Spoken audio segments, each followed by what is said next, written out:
நிகழ்ச்சியில் பங்கேற்பதற்காக வந்திருக்கக்கூடிய தமிழகத்தின் மிகச்சிறந்த எழுத்தாளர் கவிஞர் கலாப்பிரியா அவர்களே, அவருடைய அன்பு மகள் பேத்தி ஆகியோரும் இந்த நிகழ்ச்சியிலே கலந்து கொண்டிருக்கிறார்கள்.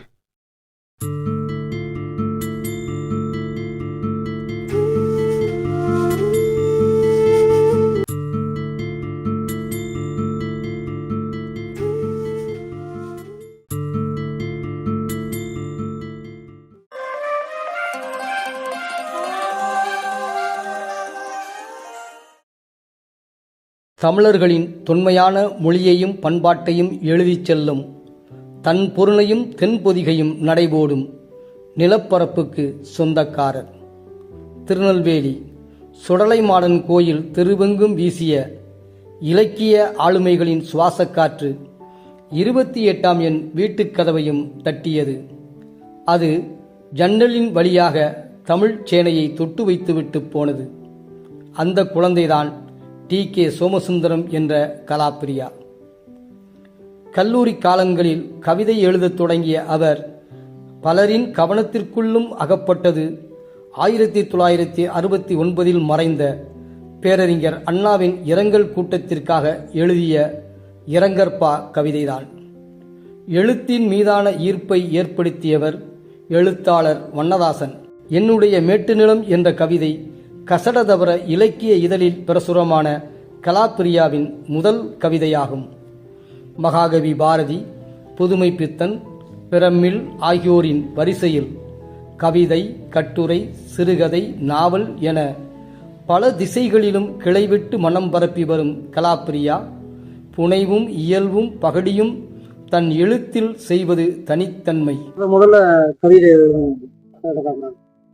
இல்லைண்ணா, கசடதவராவுக்கு முன்னாலே நான் கவிதைகள் எழுதிட்டு தான் இருந்தேன். கல்லூரி காலங்களிலே கவிதைகள் எழுதிட்டு தான் இருந்தேன். கவிதைகளை அரங்கேற்றம் அப்படிங்கிற மாதிரி பார்த்தீங்கன்னா நண்பர்கள் படிச்சுட்டு இருப்பாங்க.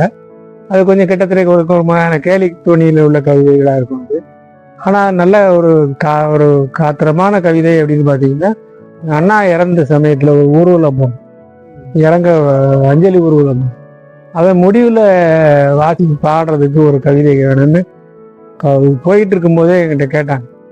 ஊர்வலத்தில் போயிட்டு இருக்கும்போதே ஒரு தோழர் நண்பர் கேட்டார். அப்போ நான் முனிசிபாலிட்டியில் தான் போய் அந்த ஊர்வலம் கேட்ட இந்து கல்லூரியில் ஆரம்பித்து திருநெல்வேலி முனிசிபாலிட்டியில் போய் முடிகிறதா தான் பிளான். அதனால் முனிசிபாலிட்டி பார்க்கில் உட்காந்து இருக்க தாளில் அண்ணா இறந்ததை பற்றி ஒரு கவிதை கவிதைன்னா அது அதாவது ஒரு உயரமான மலையில இருந்து, அது வரிகள் எனக்கு சரியா ஞாபகம் இல்லை. அப்போ கலைஞரோட பாதிப்புள்ள கவிதைகள் எழுதுறது, இந்த மாதிரி அப்புறம் வாணிதாசன், முடியரசன், பாரதிதாசன், இது மாதிரி இவங்களுடைய பின்னணியில கவிதை எழுதுறது. இதில் லேசான சந்தம் இருக்கும். அது ஒரு வகையான சந்தம், முழுசான யாப்பு இருக்காது, ஆனால் சந்தம் இருக்கும். அது அப்போ அதுல ஒரு மலை உச்சியில இருந்து ஒரு மலரை தூக்கி எறிஞ்சா அது அதுல இருந்து எந்த எதுவலையும் கேட்காத மாதிரி நாங்க அலற குரல்லாம் உங்களுக்கு கேட்காம போயிட்டுது அண்ணா அப்படிங்கிற மாதிரி ஒரு கவிதை எழுதி, ஒரு பாடல் தான், பாடல் மாதிரியான ஒரு இதை எழுதி.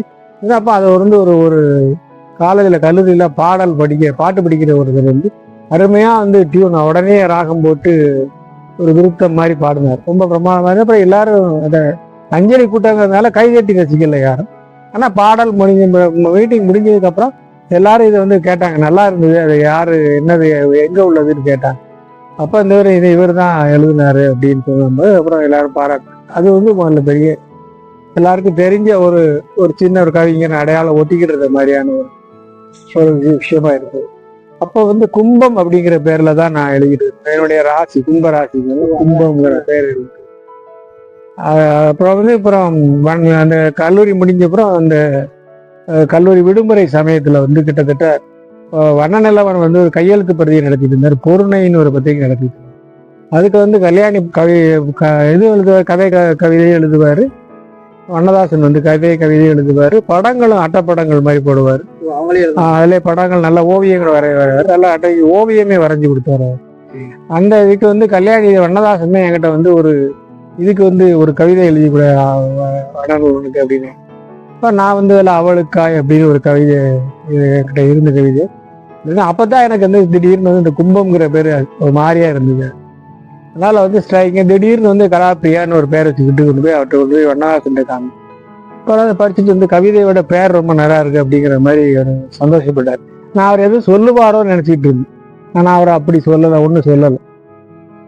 ரொம்ப பாராட்டினோடனே அது அப்படியே அந்த பேரே வந்து ஒட்டிக்கிட்டு அம்மா வந்து கலாங்கிற பொண்ணு மேல உள்ள பிரியத்தோட கலாப்பிரியான்னு பேர் வச்சு கையெழுத்து பிரதி போட்டது வெள்ளம் கையெழுத்து பிரதியில் இல்லை. அதுக்கப்புறம் கசடதபுரம் அந்த நேரத்தில் வந்துட்டு இருந்தேன் 1970. கசடதபுரம்ல வந்து ஒரு 4-5 கவிதை அனுப்புறேன். அதுல வந்து அவங்க என்னுடைய மேட்டிருந்தம் அப்படிங்கிற ஒரு கவிதையே போட்டிருந்தாங்க. அதுக்கு பெரிய வரவேற்பு இருந்தது, அந்த நல்ல வரவேற்பு இருந்தது. அப்ப அந்த காமராசன் பாணியில நிறைய கவிதைகள், அது ரொம்ப முக்கியமான விஷயம், அவர் மறக்கக்கூடாது. காமராசன் பாணியில நிறைய கவிதைகள். இப்போ ஒரு செருப்புகளை பற்றியெல்லாம் கூட ஒரு கவிதை எழுதியிருக்கேன். அது வந்து கசடதபுரலே வருது. நாங்கள் வந்து அருகருகே போனால் அணைத்துக்கொள்ள முடிவதில்லை, நாங்கள் வீதியில் சொந்தமாக விபச்சாரிகள் நாங்கள் அப்படிங்கிற மாதிரி காமராசன் பாணியில வந்து கடைசியில் வந்து நாங்கள் ஒரு ஜோடி செருப்புகள் அப்படின்னு முடிச்சிருக்கோம். வீட்டுக்குள் போகவே முடியாத விபச்சாரிகள் நாங்கள் அப்படின்னு போட்டு நாங்கள் ஒரு ஜோடி செருப்புகள் அப்படின்னு போட்டு முடிச்சிருக்கோம். அந்த கவிதையை வந்து காமராசன் முழுக்க முழுக்க காமராசன் பாணியில் எழுதணும். அதை வந்து கசடதபுரம்ல ரொம்ப பாராட்டி நிறைய பேர் இது பண்ணாங்க. அப்புறம் அதை படிச்சுட்டு வானம்பாடிகள்ல இருந்து நிறைய கடிதங்கள்லாம் போட்டாங்க. கங்கை கொண்டான் புவியரசு இல்லாத முக்கியமான ஆட்கள் இருக்கும் நேரத்தான் எழுதிட்டு இருந்தேன். இல்லை அதுல அப்போ எல்லாம் ஒரே காலகட்டம் தான். பிரபலமா இருந்தது வந்து கங்கை கொண்டான், சிற்பி, புவியரசு, இவங்கெல்லாம் தான், அக்னிபுத்திரன், இவங்கெல்லாம் அவங்களுடைய கவிதை அப்போ பிரபலமா இருந்து. இவங்களுடைய தேசப்பதாவுக்கு திருப்பாடலை அஞ்சலி, அதெல்லாம் வந்து மேத்தாவோட கவிதை அப்போ பிரபலம் தான். எல்லாம் ஒரே பிரபலம் தான், ஒரே மாதிரியான. அது ஒரு பெரிய ஒரு மூவ்மெண்ட், ஒரு இயக்கமா வந்தது வானம்பாடி. அது ஒரு இதா வந்தது. இங்க ஒரு கசடதபுரம் வந்து ஒரு எழுத்து பாணியில அந்த மாதிரியான ஒரு பாணியில வந்தது. இது வந்து முழுக்க முழுக்க ஒரு சமுதாய கண்ணோட்டத்தோட வேணும் அப்படிங்கிற மாதிரியான ஒரு மானுடம் பாடும் மானம்பாடியில் தான் அவங்களே சொல்லிக்கிடுவாங்க. அது வந்து அவங்களுக்கு அவங்களுடைய அதை ஒரு கொள்கை மாதிரி இருந்தாங்க. இவங்க வந்து அறிவிக்கப்படாத கொள்கைகள் தான் இவங்கள்ட்ட. இவங்க வேற மாதிரியான இது, இவங்க கலை ஆர்ட் ஃபார் ஆர்ட் சேர்க்கின்ற மாதிரியான இது, கலை மக்களுக்காக மாதிரியான ஒரு சின்ன ஒரு பிரிவு இருந்தது. சராசரி மனிதனின் பாடுகளை தன் கவிதையில் உலவ விடுகிறார். அழிச்சாட்டியம் செய்யும் கவிதைகளையும் அவைகளோடு நடக்க விடுகிறார். தன் சுயத்தை பதிவு செய்ய அச்சமுறும் எழுத்தாளர்கள் மத்தியில் எதை பற்றியும் கவலைப்படாமல் தான் நினைத்ததை எழுதிவிடுகிறார். உள்ளத்தில் உள்ளதை எழுதுவதுதானே எழுத்தாளரின் வேலை. அப்புறம் வந்து வானம்பாடியில வந்தது, கணையாளியில வந்தது, தீபத்துல வந்தது, ஞானரகத்துல வந்தது. அப்ப வந்துகிட்டு இருந்த எல்லா சிறுபத்திரிகைகள்லயும் வந்து என்னுடைய கவிதைகள் வர ஆரம்பிச்சு. எனக்கு அது ரொம்ப உற்சாகமா இருந்தது. ரொம்ப எனக்கு வரவேற்பு நிறைய இருந்தது. கவிதைகளுக்கு வந்து நிறைய வரவேற்பு இருந்தது. அது ரொம்ப ஊக்கப்படுத்துச்சு. வண்ணதாசன் பக்கத்துல இருந்து ஊக்கப்படுத்திக்கிட்டே இருந்தது. வண்ணன் எல்லாம் அப்பப்போ வந்து என்னுடைய நோட்ல உள்ள கவிதைகளை 2 பேருமே படிச்சுட்டு வந்து ரொம்ப சிலாயிச்சுட்டே இருப்பாங்க. ஆனா நாங்க வந்து நோட்ல உள்ள எல்லா கவிதைகளையுமே வந்து நான் அனுப்புறது இல்லை. ஏன்னா அதுல உள்ள நிறைய காதல் கவிதைகள், ரொம்ப ஒரு ஒரு சமர்ப்பண துணை, ஒரு டெடிகேட்டிங் டோன்ல உள்ள ஒரு கவிதைகள் எல்லாத்தையும் நான் மட்டுமே எனக்கு வச்சுக்கிட்டேன். அது ஆனா அவங்க எல்லாரும் படிக்க தான் செஞ்சாங்க. அது அந்த மாதிரியான ஒரு சூழல்ல வந்து எனக்கு வந்து நிறைய இதுல வந்து ஒரு 73 எப்படி நிறைய வந்தப்போ 73 வந்து வண்ணதாசன் வந்து ஒரு புள்ளின்னு கசடதபுரம்ல இருந்து ஒரு சின்ன தொகுப்பு போட்டார். இந்த சின்ன ஒரு ₹1 நோட்டை 2ஆ மடக்குனா எவ்வளோ சைஸ் வருமோ அந்த அளவுக்கு வந்து ஒரு சின்ன ஒரு தொகுப்பு போட்டாங்க. புள்ளின்னு ஒரு தொகுப்பு போட்டாங்க. அதில் ஒரு 50 கவிதைகள் போட்டிருந்தது, குட்டி குட்டியாக கவிதைகள் போட்டிருந்தது. அப்புறம் என்னுடைய கவிதைகள், கல்யாணியோட கவிதைகள், அதில் 2-3 கவிதைகள் வந்து. அப்புறம் இந்த மாதிரி நம்ம ஏன் இந்த மாதிரி ஒரு புக்கு போடக்கூடாதுன்னு வண்ணதாசன் கிட்ட கேட்டார். இப்போ நீ ஒரு நிறைய கவிதைகளை கொடு, நிறைய பேர் கொடுத்தோம். அதை வந்து நாங்கள் அந்த வெள்ளம்னு ஒரு தொகுப்பில் வந்து வெள்ளம்னு ஒரு தொகுப்பு போட்டோம். அது வந்து 30 காசு தான் விலை. அந்த காலத்தில் வந்து 30 காசு விலை.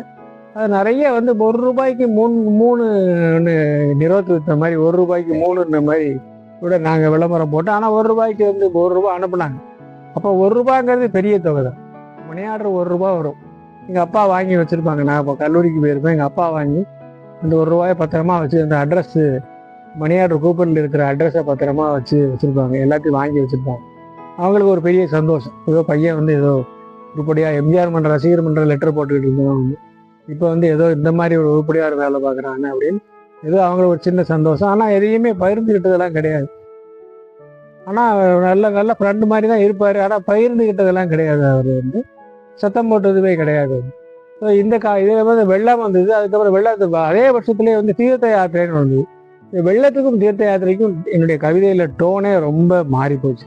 இது காரணம் நிறைய ஜெயபிரகாசம், சேவர்கொடியர் இந்த மாதிரி ஆட்கள்லாம் பழகி வானம்பாடியோட தீவிரமான ஆட்கள், தமிழ்நாடன் இவங்கள மாதிரி ஆட்கள், இதுலேயே பாலகுமாரன், சுப்பிரமணியராஜ் இவங்கள மாதிரி ஆட்கள்லாம் வந்து பழக்க வர வர என்னுடைய எழுத்துடைய இதே மாறி போச்சு. ஈரா தான் வந்து சொன்னார், உங்களுடைய கவிதைகள் வந்து இப்படி குட்டி குட்டியாக பண்ணீங்கன்னா லைப்ரரிலாம் போகாது, நூலகத்துக்கு போகணும்னா ஒரு தொகுப்பாக பெரிய தொகுப்பாக போகணும், நான் கொண்டு வரேன் அப்படின்னு சொல்லி இந்த 2 அப்போ எழுதுகிற கவிதைகள் எல்லாத்தையும் கொடுத்து 80 தான் வந்து என்னுடைய மற்றாங்கைன்னு ஒரு தொகுப்பை வந்து இவர் கொண்டு வர்றாரு. முதல் தொகுப்பு மற்றாங்கே தான். அப்பெல்லாம் ஒரு தொகுப்புக்கு இன்னொரு தொகுப்பு இடைவெளி நிறைய இருக்கும். அப்புறம் வந்து 80 மற்றாங்கேன்னு ஒரு தொகுப்பு வந்து அது லைப்ரரி எடிஷனாக போட்டார், நூலக தொகுப்பாக போட்டிருந்தாரு மீரா வந்து. அதுக்கு நிறைய வரவேற்பு இருந்தது. அவருக்கே வந்து லைப்ரரி ஆணையெல்லாம் கிடச்சிது மீராவுக்கு. அதுக்கு பெரிய ஆச்சரியம், ரொம்ப நல்ல ஒரு பெரிய வரவேற்பு இருந்தது. அந்த நேரத்தில் குறிப்பாக சொல்லணும்னா எனக்கு வண்ணதாசன் தொகுப்பு 2 தொகுப்பு போட்டிருந்தார். தீர்த்த யாத்திரையும் வெள்ளமும் அவர் தான் போட்டார். ஆனால் வந்து அவருடைய தொகுப்பு ஒன்று கூட அவர் போடணும்னு நினைக்கவும் இல்லை, வரவும் இல்லை அவருக்கு. அவருடைய தொகுப்பு வரும்போதெல்லாம் 82, 83 தான் அவருடைய தொகுப்பு முதல்ல புலரிங்கிற தொகுப்பு, அதுவும் மீரா தான் போட்டார். 2010 அப்புறம் பார்த்தீங்கன்னா நிறைய வருஷத்துக்கு ஒரு தொகுப்பு வர்ற அளவுக்கு வந்து பின்னால் வந்துட்டு அது காலகட்டமே மாறிட்டு, அது டிஜிட்டல் யுகம் இந்த மாதிரி யுகம்லாம் வந்ததுக்கப்புறம் அதனுடைய காலகட்டமே மாறிடுச்சு. இந்த புத்தக வெளியீடு, வாசிப்பு எல்லாமே வந்து சேஞ்ச் ஆகிட்டே வந்துட்டு 90களில் பெரிய சேஞ்ச் நடந்தது. தமிழ் இலக்கிய உலகத்திலே வந்து 90களில் வந்து ஒரு முக்கியமான உடைப்பு நிகழ்ந்தது. அப்போ தான் வந்து இந்த தலித்தியம், பெண்ணியம் இந்த மாதிரி விஷயங்கள்லாம் வந்து உறக்க பேசப்பட்டுச்சு.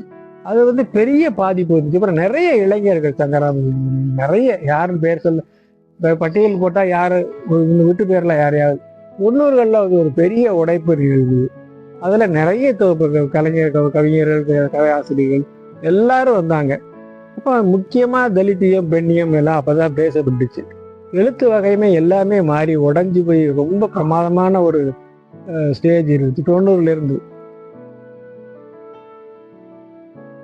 அதுக்கு என்ன காரணம்னா வந்து இதுக்கு வந்து அந்த அந்த உடைப்புக்கான காரணம் வந்து வெளியே இருந்து வரவே இல்லை, அது இங்கேருந்து தான் வந்தது, உள்ளே இருந்து தான் வந்தது. குறிப்பாக சொன்னீங்கன்னா மராட்டியில இருந்து மராத்தி லிட்ரேச்சர்ல இருந்தால் தலித்தியம் வந்து வர ஆரம்பிச்சது. பெண்ணியம் வந்து எல்லா இடத்துலையும், பெண்ணியத்துக்கு வேணா நீங்கள் வேணா அங்கே உள்ள மேல்நாட்டு தாக்குன்னு சொல்லலாம். ஆனால் அந்த பெண்ணியம் வேற, இங்கே இந்த பெண்ணிய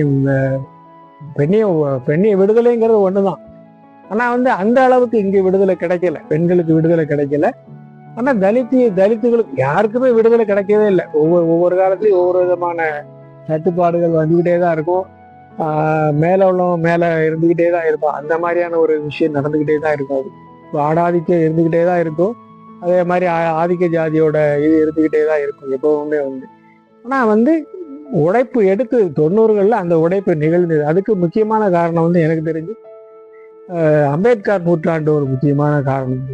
90களில் வந்து அம்பேத்கர் நூற்றாண்டு வந்ததை மராத்தியில இருந்து நிறைய விஷயங்கள் வந்து எல்லா இடத்துக்கும் பாதிச்சுது. தமிழ்லவே அது வெகுவாகவே பாதிச்சுது. அது வந்து வெளியே இருந்து வரல.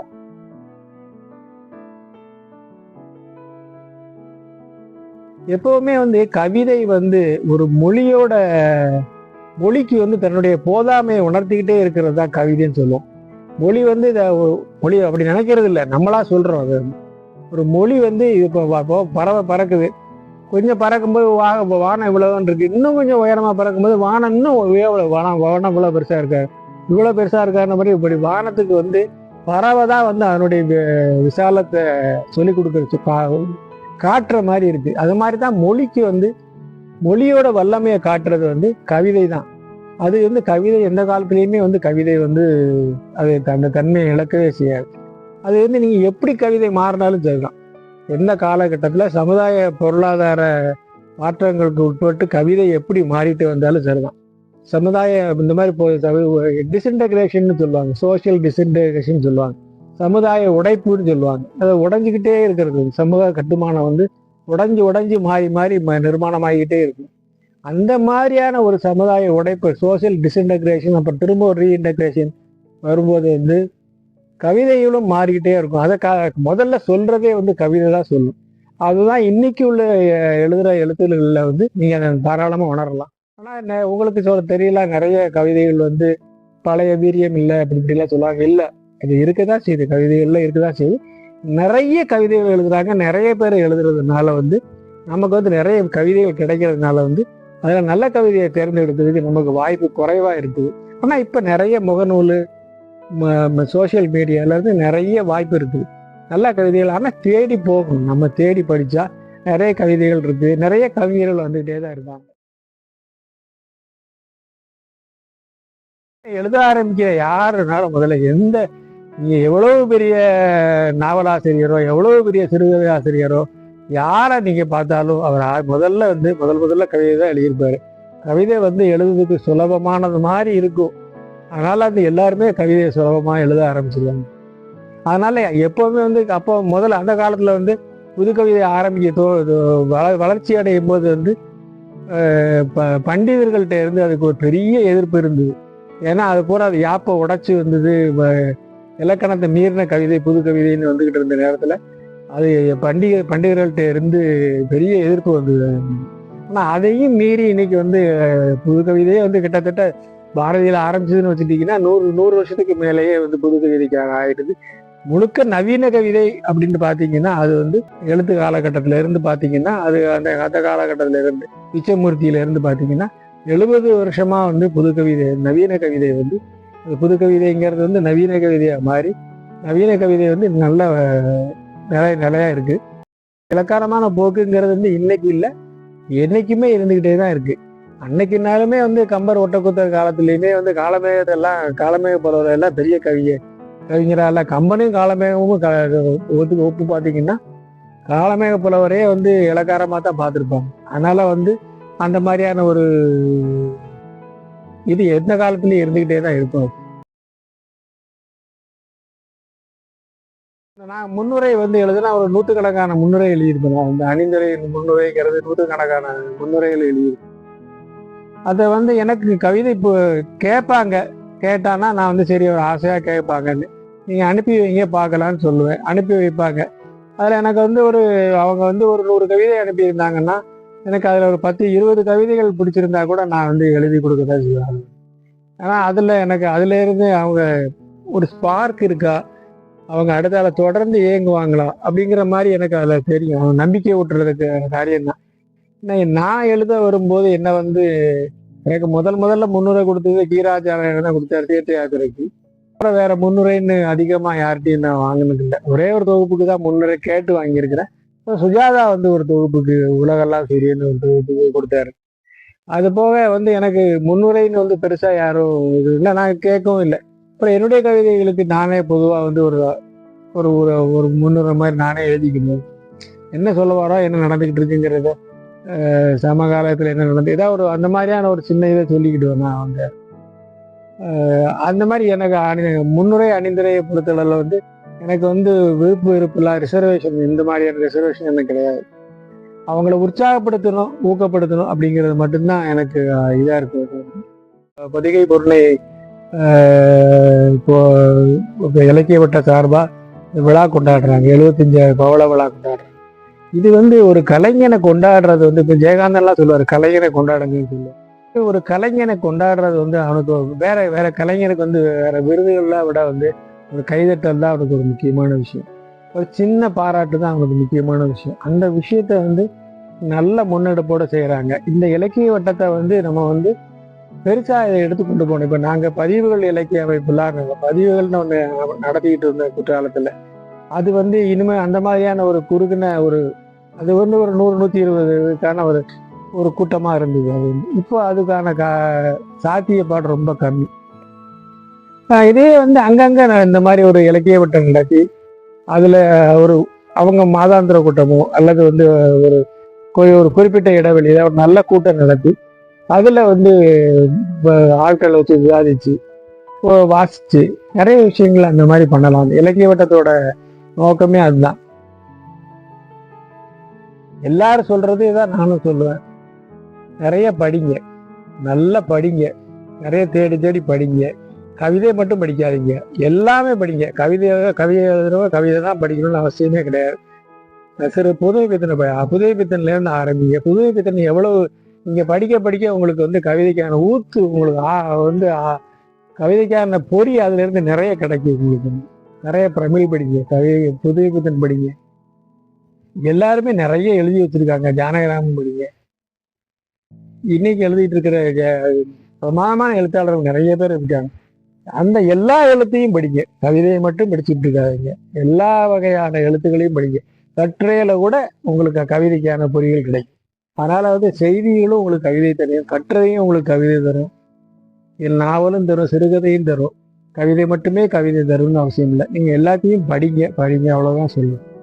செடி கொடிகள், குப்பை கூலங்கர், கற்கள் எல்லாவற்றையும் ஒதுக்கி தள்ளிவிட்டு ஓடும் தாமிரவருணி ஆறு போல மனித மனங்களில் நிகழும் வாழ்வு இனிதையும் வாழ்தலின் வழிகளையும் வரிந்து கட்டிக்கொண்டு எழுதி வரும் கவிஞர் கலாப்பிரியா ஒரு முடிவில்லா பயணத்தின் மீண்டும் ஒரு தொடக்கம்தான் இந்த பவள விழா.